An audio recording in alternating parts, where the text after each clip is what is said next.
Que l'on envoie un simple message ou qu'on regarde un film en streaming, tout, absolument tout, repose sur une architecture qui est la plupart du temps invisible, les réseaux informatiques. C'est un peu le système nerveux de notre monde numérique et aujourd'hui, on va décortiquer ensemble comment tout ça fonctionne. Alors, on va commencer par une question qui paraît simple. Tous ces appareils qu'on utilise tous les jours, qu'est-ce qu'ils font, au fond? Eh bien, ils communiquent, ils échangent des informations en permanence. Et pour y arriver, ils ont tous besoin d'une chose, être connectés à un réseau. C'est ce lien qui les rend si puissants. Très bien, mais alors c'est quoi exactement un réseau? Avant même de parler d'informatique, il faut revenir au concept de base.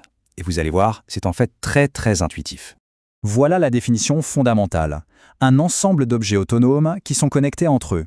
Le mot-clé ici, c'est autonome.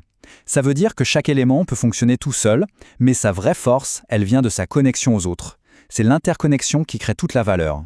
Et en fait, ce concept, il est absolument partout autour de nous. Un réseau social, ça connecte des personnes. Un réseau téléphonique, ça connecte des appareils. Le principe, c'est toujours le même. On crée des liens pour permettre un échange. Et ça nous amène tout droit au cœur de notre sujet. Quand on applique cette idée aux ordinateurs, on obtient ce qu'on appelle un réseau informatique. Et ce qui est fascinant, c'est de voir son évolution. Au tout début, il s'agissait juste de transporter des données très simples. Aujourd'hui, ces mêmes réseaux transportent nos conversations, nos films, nos jeux, bref, la totalité de notre vie numérique. Bon, passons maintenant à la question essentielle, le pourquoi. Pourquoi est-ce qu'on a bâti cette infrastructure planétaire? La réponse est assez simple, les avantages sont juste colossaux. Ils ont radicalement changé notre façon de travailler et de vivre. Pour les entreprises, par exemple, ça a été une vraie révolution. Au lieu d'avoir 10 imprimantes qui tournent à vide, on en partage une seule pour tout le bureau. On centralise les données pour plus de sécurité, plus de fiabilité, on communique instantanément par email, et bien sûr, on ouvre un tout nouveau canal de vente direct avec le monde entier. C'est un gain d'efficacité et d'opportunité qui est juste sans précédent. Et pour nous, les particuliers, l'impact est tout aussi profond, si ce n'est plus. L'accès à la connaissance est devenu quasi illimité. La communication avec des proches à l'autre bout du monde est instantanée. Le divertissement est à la demande et on peut faire ses courses depuis son canapé. Les réseaux ont complètement redéfini notre quotidien. Pour vraiment comprendre comment tout ça fonctionne, il faut apprendre à parler réseau. Il y a quelques termes clés à connaître, ce sont un peu les briques de base de tout cet univers. Allez, voyons ensemble ce vocabulaire essentiel. Le premier mot, c'est « nœud ». C'est un terme très général qui désigne simplement tout appareil qui peut être connecté et identifié sur un réseau. Un ordinateur est un nœud, un smartphone est un nœud, même l'imprimante connectée est un nœud. C'est vraiment l'unité de base. Ensuite, on a le serveur. Lui, c'est un type de nœud un peu spécialisé. Son rôle, ce n'est pas de consommer de l'information, mais d'en servir aux autres. Il y a des serveurs de fichiers, des serveurs web qui hébergent les sites qu'on visite, des serveurs de messagerie. Chacun a une mission bien précise. Alors ça, c'est une idée super importante, la notion de paquet. Sur un réseau, l'information ne voyage jamais en un seul gros bloc. Non, elle est découpée en plein de petits morceaux. Il faut imaginer chaque paquet comme une petite enveloppe numérique. Dedans, il y a l'adresse de l'expéditeur, celle du destinataire et un petit bout des données.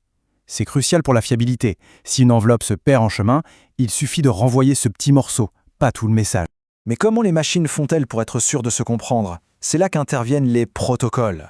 Un protocole, c'est tout simplement un langage commun, un ensemble de règles très strictes.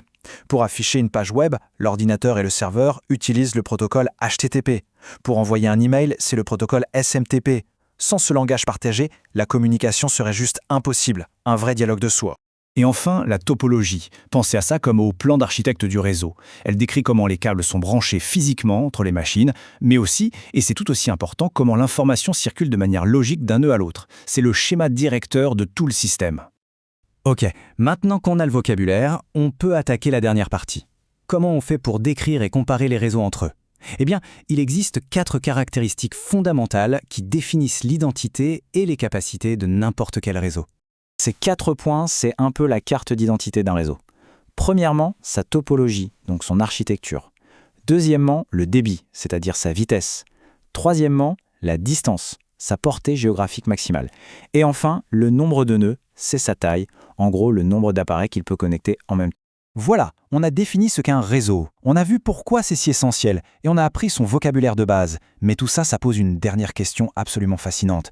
Comment une de ces petites enveloppes numériques, un simple paquet, fait pour trouver son chemin parmi des milliards de nœuds et voyager de Paris à Tokyo en une fraction de seconde? C'est là que la vraie magie opère, avec les grands modèles comme TCP/IP, mais ça, c'est une autre histoire.